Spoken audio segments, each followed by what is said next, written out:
大家好，我是主持人陈燕纯，欢迎收听，欢迎收看财讯的听了才知道。接着跟大家聊聊全球再掀核能风潮，2025年发电量创下新高，反核之路，台湾的关键抉择。想知道的听众跟观众朋友们，请记得听到跟看到最后。今天来宾是财讯双周刊的副总编辑陈雅洁，欢迎雅洁。各位观众和听众朋友，大家好，我是陈雅洁。对，能源议题呢，一向是台湾的重中之重哦。这一次我们要讨论核能呢，是因为今年刚好是核电商转的第70年，今年也是台湾核三厂2号机要除役，等于是台湾今年会进入非核家园哈。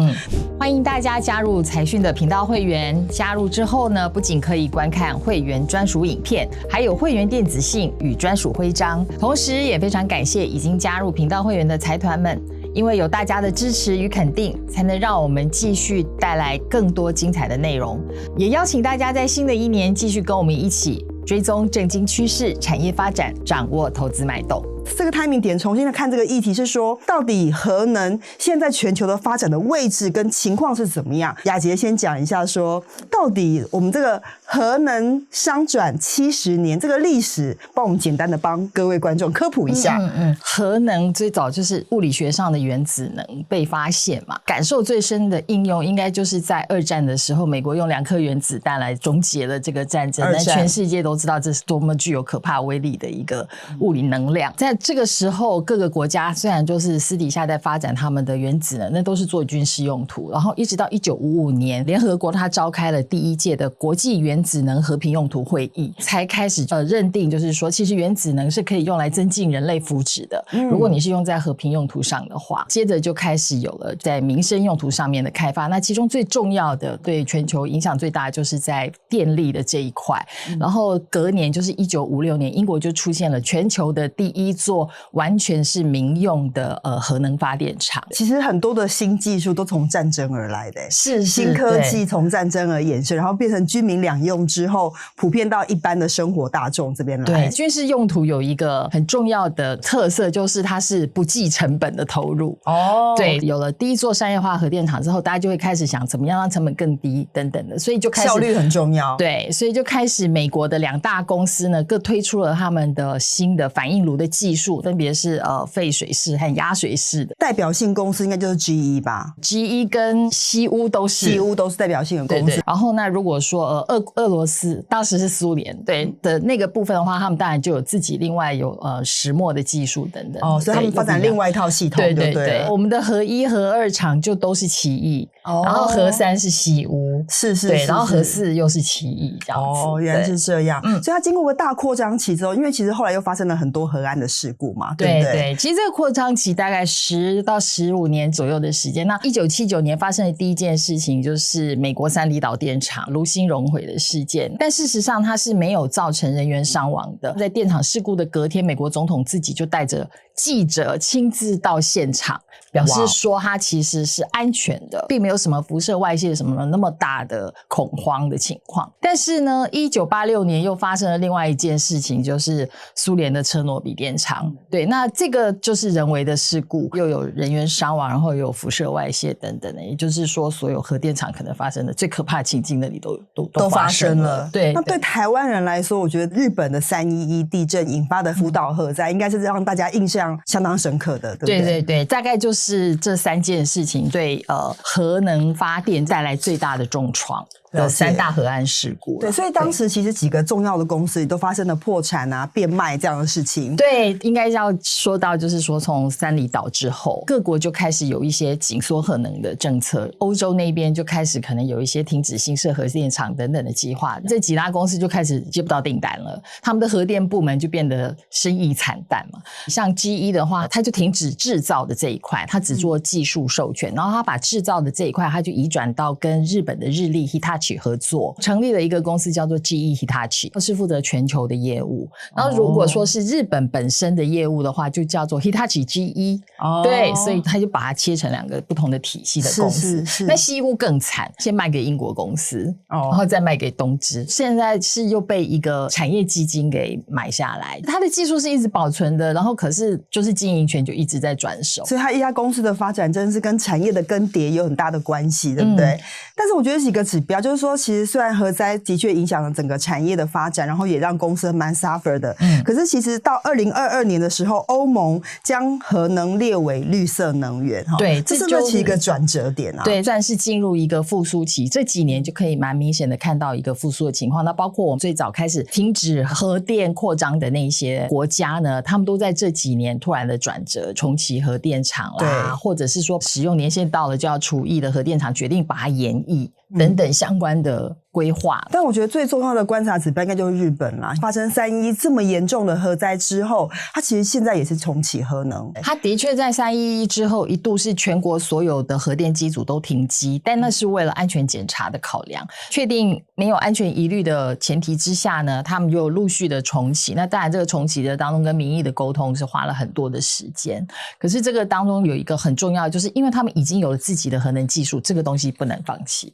对啊，所以我觉得从这些国际趋势的转折，到底发生了什么事情，要让这些先进国家是重新拥抱核能其实这个事情呢，可能要从大概2016年、2017年左右开始。我们知道，就是气候变迁的这个问题越来越严重，像美国的野火啦，或者是说欧洲很多国家，要不就受到干旱，要不就受到水灾。这个是让大家必须正视地球暖化这件事情，对于减碳的动作就越来越积极了，然后就开始发展绿能。就出现了第二件事情，就是绿能本身有一个最大的致命伤，就是它没有办法稳定供电。太阳能晚上就是不上班，对，然后没有太阳就没办法发电。对，然后风力呢，它就是没有风的时候也不能发电。对，它就是给你停在那里嘛。那所以为了克服这些间歇性供电啊等等的问题，所以就变成说让这些很想要积极减碳的国家高度的依赖天然气。那好，那如果天然气用的好好的也就没事了。结果2022年又发生一个俄乌战争，是，然后呢，那俄罗斯他就把供往欧陆天然气的管线停了。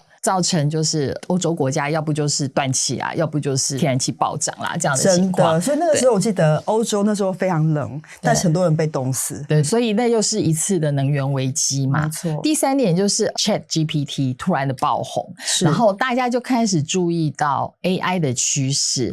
AI 的背后呢，其实就是代表要高度的算力，对不对？然后还要有庞大的数据，所以资料中心、AI 伺服器等等这些生产制造和应用，其实背后都代表用电量会大幅的成长，必须要有非常稳定的电力来作为后盾。没错，对，那这个时候就会让大家开始觉得说，核能是不是应该要放在能源结构当中，不可以被排除？对，就是说能源要多元管道啦，等于是强化电源韧性啦。是，尤其在 AI 的时代 ，AI 就是算力嘛，算力就是国力嘛，国力可能就电力嘛，对不对？可是这样串联起来之后，你就会发现能源非常重要。那我觉得光是我们自己说，可能还没有什么说服力。那些国际的科技大咖们，他们都做了些什么事情？他们对核能这件事情，他是怎么看待的？国际大厂的部分，我觉得我们就用美国的几个科技巨头来看，他们在过去这几年呢，不管是这个大老板的个人，或者是说是公司，都相继的投入核电的新技术的开发。最明显的代表，我觉得应该是 OpenAI 的执行长啦，奥特曼。对，他自己也去担任了一个新创的核电公司，叫做 Oklo 的董事长。他们开发的都是第4代的最新的核电技术。他就讲了一句话 AI 会改变人类的生活，没错， AI 的确也需要很强大的电力，因为这样所以我们必须要做核能的投资，尤其是核融合的应用。他个人是对他推核融合，对对，他另外也有投资一个核融合的公司啦，但因为我们知道核融合的进度是比较慢一点，相对来讲。那我们知道像比尔盖茨，微软的创办人，他虽然很早就投入了，对，他在2008年的时候他就已经去投资了一个第4代的核电技术的公司，也就是 TerraPower。然后这家公司它在2024年5月的时候正式动工它的发电厂的部分，它运用的技术就是大家都觉得是未来的一个指标啦。其实你可以说他们是看好未来的能源趋势，这个东西会成为市场的需求，但事实上他们也是为了要确保自己的需求可以被满足。但我觉得他们不约而同的选上核能是有道理的啦，对不对？对？对对，就是说刚刚讲这是符合低碳发电又稳定的能源供应的选项嘛。然后另外就是它的成本是更可控的，没错。所以其实虽然说核能现在对台湾人来说会觉得说好像跟我们就没有关系，尤其是我们现在是非核家园嘛，但是让国际的趋势看起来已经演到一个不同的地方去了，对不对？从美国这些科技大厂都争相投入核能，那接下来我就很想问啊，因为其实整个核能从扩张期到衰退期到现在，大家应该最concern的就是安全问题。现在安全问题的进展跟技术的演进到底到了什么样的程度呢？大家对核能还是有那种传统感觉有点害怕的感觉啊。其实不管是什么样的能源呢，它都会对环境造成影响。怎么样让它降到对环境的影响最低，安全的疑虑最低，是所有的发电方式都在努力的方向。那当然核电也不例外。是对。那我们刚才讲到的就是最早奇异烯开发出来的这些技术呢，我们就当做它是第一代的技术好了。再来到了第二代的技术，就是在扩张期的时候，那世界各国开始广泛应用，也就是现在全球应该有80%以上的核电厂都还是采用第二代的技术。但是后来因为有核安事故的发生了，于是就进入了第三代的技术。然后这些技术呢，就是他们会对安全的要求是更高的。像福岛的话，它是因为已经失去动力了，对，所以它就变成整个安全措施都没有办法，都失效。对。然后可是现在就是会增加更多的被动安全设计。最明显的例子就是把冷却水放在反应炉的顶上，这样到时候就算没有电，它只要能够让水下来冷却的话，就可以让炉芯停止运作，不会说继续的产生高温，发生炉芯熔毁的情况。那我们这边有一个数字，根据美国的 NRC 的资料，这边是显示，就是说炉芯熔毁的几率从最早的设计认证的要求是要低于1/1000，其实1/1000已经算蛮多，对不对？然后在第二代的反应炉平均都是低于10/100,000,000，也就是增加了10倍嘛。然后在第三代先进的压水式反应炉，这个是以西屋的一部很有名的机组叫做 AP1000， 它为代表的话，几率是低于10,000,000,000,000的。也就是说，现在一代接一代，他们对于安全的要求是100倍、1000倍这样子的成长。了解。对，所以安全就是核能进步的一个前提啦。没错，可以这么说。对对。另外一个大家一直在讨论就是 SMR 这件事情嘛，到底 SMR 是什么？它的概念来自哪里啊？其实 SMR 呢，它就是所谓的小型模组化的核反应炉。对，核能反应炉。那我们看到核电厂里面都是非常大型的反应炉，但是事实上呢，小型的反应炉呢，一直也都有在运用，就如同我说是运用在军事上，比如说我们知道的核子潜艇、核子航母。是，这已经很多年了。对，所以其实也很多年了，核电的技术已经进步到第4代了。第4代的各项开发技术呢，都还在验证中的时候，其实就是用小型设法让它落地，会是最经济然后安全的方式。了解。对，我觉得还有一个观点就是说，过去是大型核电厂，它可能就是一个大的发电中心，把它小型化之后，它可能可以分散在各地区，它不用用大的输配电网来做这件事情。的确，小型的核电厂可能会有几个好处。第一个就是因为它规模小，所以它很可能可以就直接在生产线上面生产，然后再到案场上去安装。工期和品质上呢，是会比你直接像大型的反应炉，你必须到现场去建造安装这样子的方式，是品质更可控。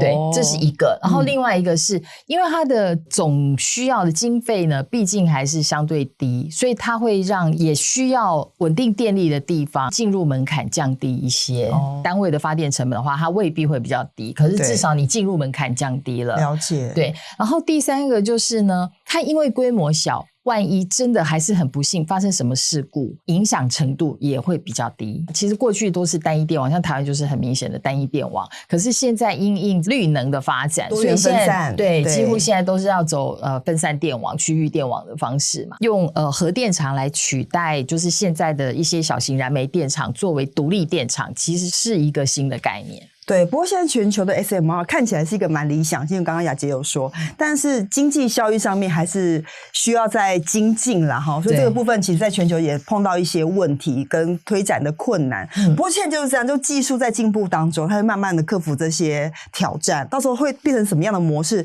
到底大型化比较划算呢，还是小型化比较经济哈？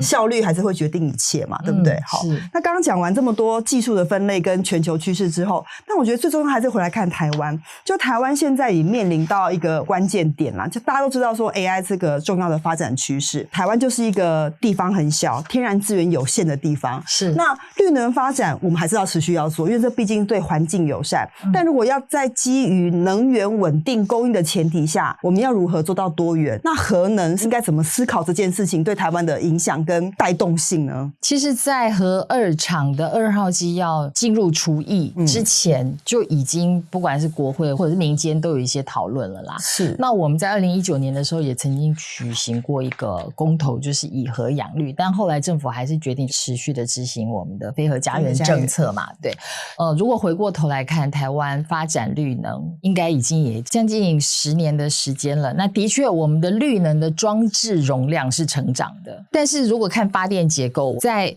2013年的时候，核电的占比还有 18.8%， 可是到2023年已经只剩 7%。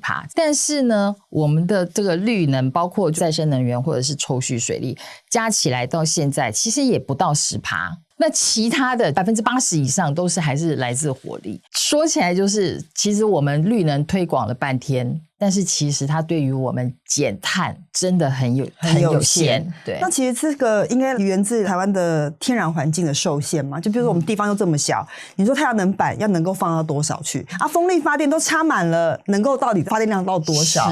这个是应该被精算一下啦。当然我们不是说我们核能是唯一的选择，但是我们现在看看台湾现在现实的结构长这样子哦，大家可以想象说绿能的发展是不是还能够持续的成长？你看我们现在努力了10年，也才占比10% 而已，再10年到20吗？那还有80%的这个能源要从哪里来？如果核能完全退出的话，确实2025年就是今年，其实就是进入非核家园嘛。对，那其实之前当然朝野也都要讨论说，到底我们是不是要做研议啊，或者重启这些事情？现在好像看起来也没有什么进度啊。对，我们这一次采访了和硕的董事长童子贤先生，然后他除了本身就是一个从反核青年，他原本是反对，对，原本是反对，现在变成支持台湾要重新拥抱核能，对，返回核能这样子。对。2024年6月，他也就是或要担任总统府国家气候变迁对策委员会的副召集人，所以他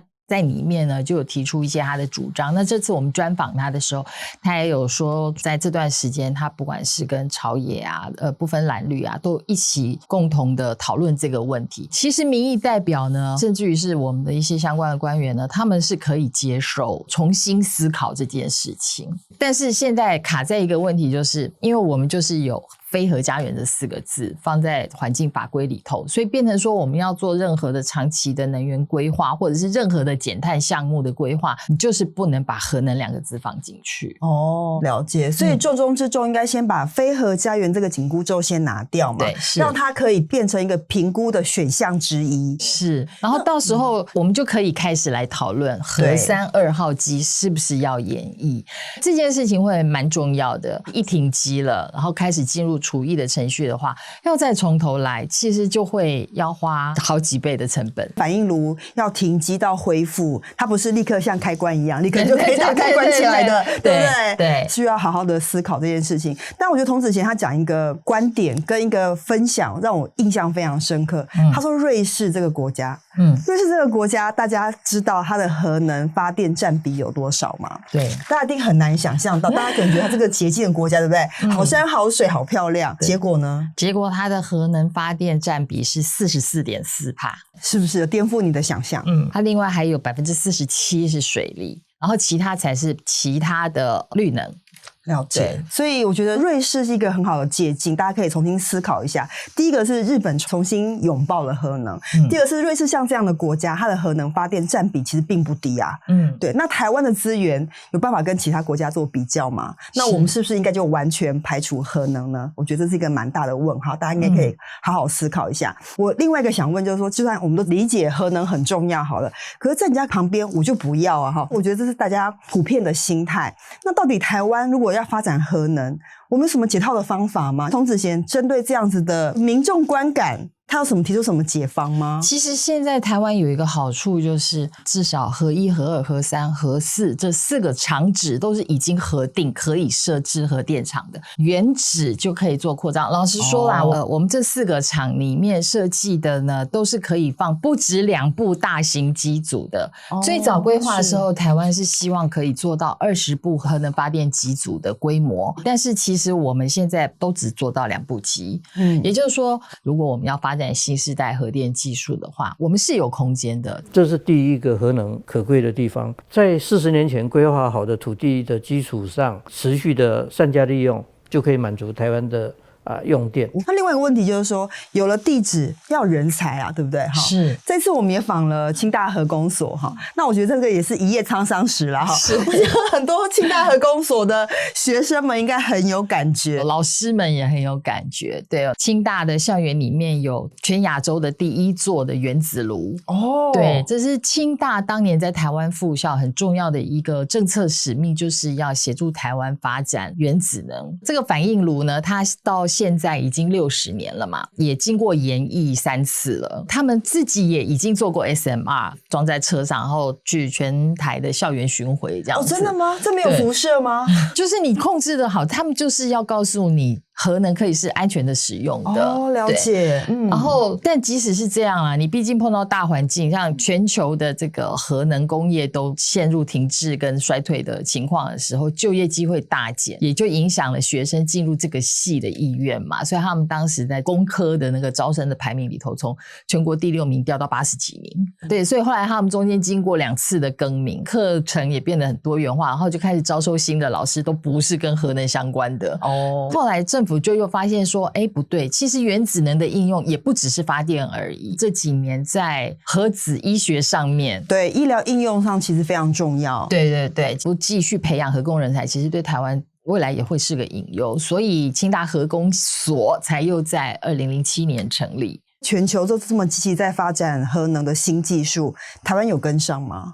台湾能做的有限，我必须要说，因为第一个是我们台湾的核电技术呢，一开始我们就是受限于美国。其实本来核能这个东西就是在全球是高度监管的啦。对啦，没错。对，你肯定要是美国的盟国，它才有可能会输出技术给你嘛。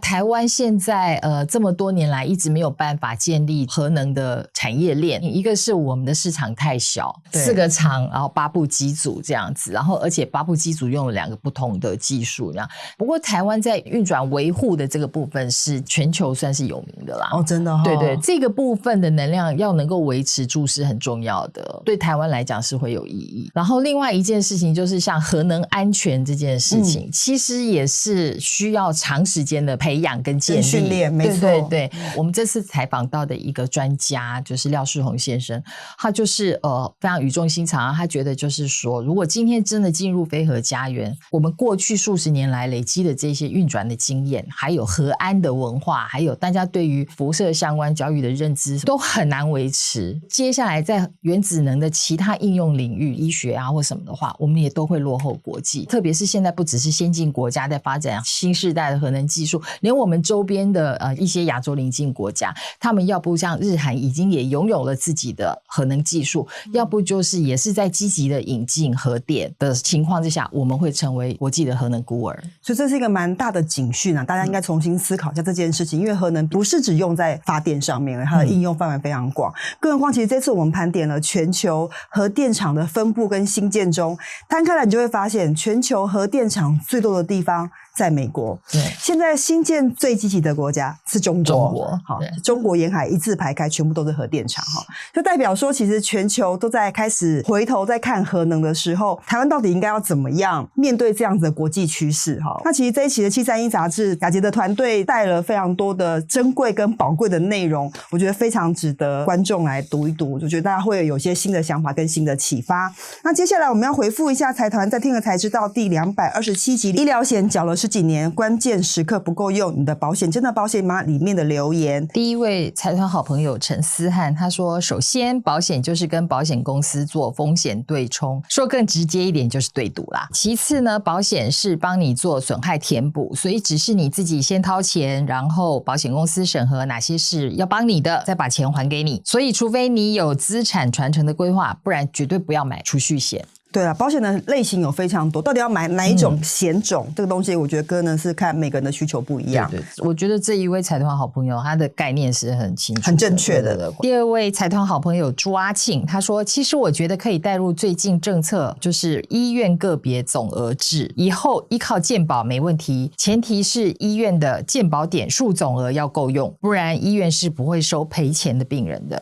这个大家可以拭目以待，我们正在做健保30年的这个回顾跟检讨了哈。那现在健保的议题大家讨论蛮多的，这东西我们也会好好的为大家解析一下。第三位是 Carol 王，他说要改变保险趋势，保险公司对业务员的教育训练要加强，因为未来趋势的保单不如以前的保单好卖，例如储蓄险、还本型的险，这些新趋势呢对资深的业务员是很大的挑战，偏偏他们占有不少的销售资源。